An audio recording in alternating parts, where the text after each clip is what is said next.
దేశవ్యాప్త సార్వత్రిక సమ్మెలో భాగంగా నర్సంపేట పట్టణంలోని ఎమ్మెల్యే క్యాంప్ ఆఫీస్ నుండి అంబేద్కర్ సెంటర్ వరకు కార్మిక సంఘాల ఆధ్వర్యంలో ర్యాలీ నిర్వహించడం జరిగింది.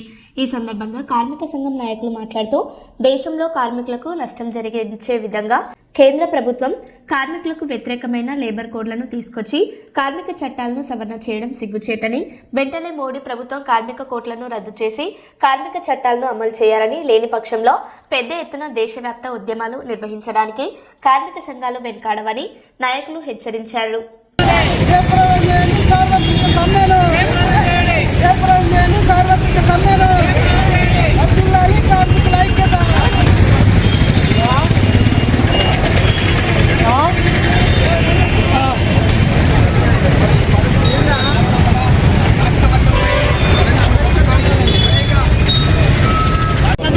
కేంద్ర ప్రభుత్వం 60 ఇస్తే రాష్ట్ర ప్రభుత్వం 40% ఇవ్వాలి.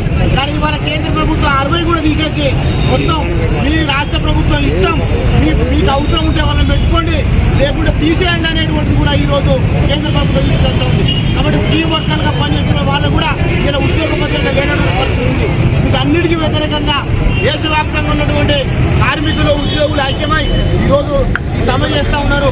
గతంలో మోడీ ప్రభుత్వానికి వ్యతిరేకంగా, రైతులకు వ్యతిరేకంగా తీసుకున్నటువంటి చట్టాలకు, నల్ల చట్టాలకు వ్యతిరేకంగా పోరాటం చేస్తే కొనసాగించుకున్నటువంటి మోడీ ఈ 4 లేబర్ కోడ్లకు వ్యతిరేకంగా ఉన్న ఈ చట్టాన్ని రద్దు అయ్యేంత వరకు కూడా కార్మికులు ఐక్యంగా ఉండి పోరాటం చేయాలని చెప్పేసి కోరుతూ ఈ అవకాశం ఇచ్చిన అధ్యక్ష వర్గానికి ధన్యవాదాలు చెప్తూ ముగిస్తూ ఉన్నాం.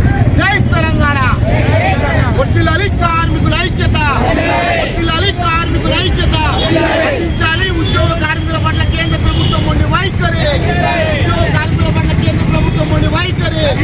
రద్దు చేయాలి 4 లేబర్ కోడ్లను! రద్దు చేయాలి 4 లేబర్ కోడ్లను! అమలు చేయాలి కనీస వేతన చట్టాన్ని! అమలు చేయాలి కనీస వేతన చట్టాన్ని!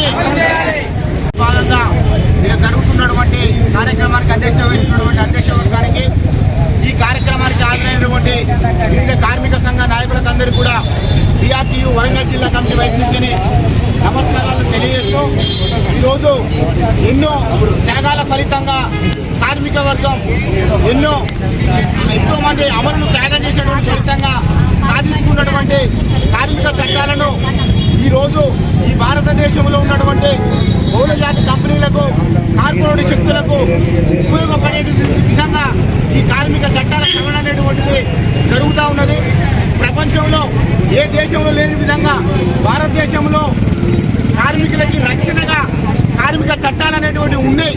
కాబట్టి బహుళ జాతి కంపెనీలు, కార్పొరేట్ శక్తులు శ్రమ దోపిడీ చేసుకోవడానికి భారతదేశంలో ఉన్నటువంటి కార్మిక చట్టాలు ఆటంకిగా ఉన్నాయి. కాబట్టి ఇక్కడ ఉన్నటువంటి కార్మిక చట్టాలను సవరించి యాజమాన్యాలకు అనుకూలంగా ఉంటే మాత్రమే ఇక్కడ కొత్త పరిశ్రమలు పెట్టేటువంటి అవకాశం ఉంది అని చెప్పేసి బయట కార్పొరేట్ శక్తులు మోడీ మీద ఒత్తిడి తీసుకురావడం వల్లనే ఈరోజు 130 ఏళ్ల చరిత్ర కలిగినటువంటి కార్మిక చట్టాలను ఇవాళ 4 లేబర్ కోడ్లుగా మారుస్తున్నానికి కారణం అది.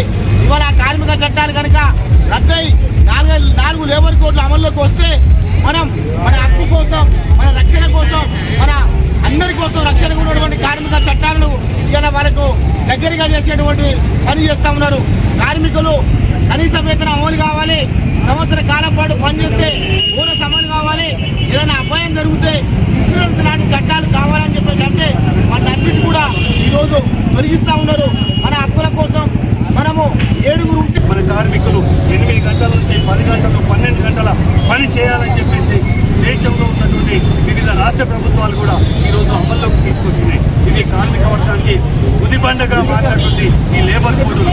కాబట్టి ఈ లేబర్ కోడ్లు రద్దయ్యే వరకు కార్మిక వర్గం అంతా కూడా ఐక్యంగా నిలబడి పోరాటం చేయకపోతే, కార్మిక హక్కులు సాధించకపోతే దేశం కార్మిక వర్గం అంతా కూడా ఇవాళ అటు బానిసలుగా మారే ప్రమాదం ఉంది. కాబట్టి మిత్రులారా, ఈరోజు దేశవ్యాప్తంగా పిలుపులో భాగంగా ఈరోజు దేశవ్యాప్త సమ్మెకు మనం ముందుకు సాగినాం. కాబట్టి మనందరం కూడా కార్మికుల ఐక్యతతోటి ఈ సమ్మెను విజయవంతం చేసుకున్నాం. భవిష్యత్తులో కూడా కార్మిక సంఘాలు ప్రతి దానికి ముందు సాగాలని కోరుతూ ఈ అవకాశంగా అన్ని కార్మిక సంఘాలకు, కార్మికులందరికీ కూడా న్యాయజప్తి ధన్యవాదాలు సెలవు తీసుకుంటున్నాను. వర్ధిల్లాలి కార్మికుల ఐక్యత! వర్ధిల్లాలి కార్మికుల ఐక్యత! రద్దు చేయాలి లేబర్ కోడ్లను, కనీస వేతన చట్టాన్ని తీసుకురావాలి, కనీస వేతన చట్టాన్ని ఫలాన్ని ఇవాళే రైతు పండించే పంట గిట్టుబాటు ధరలు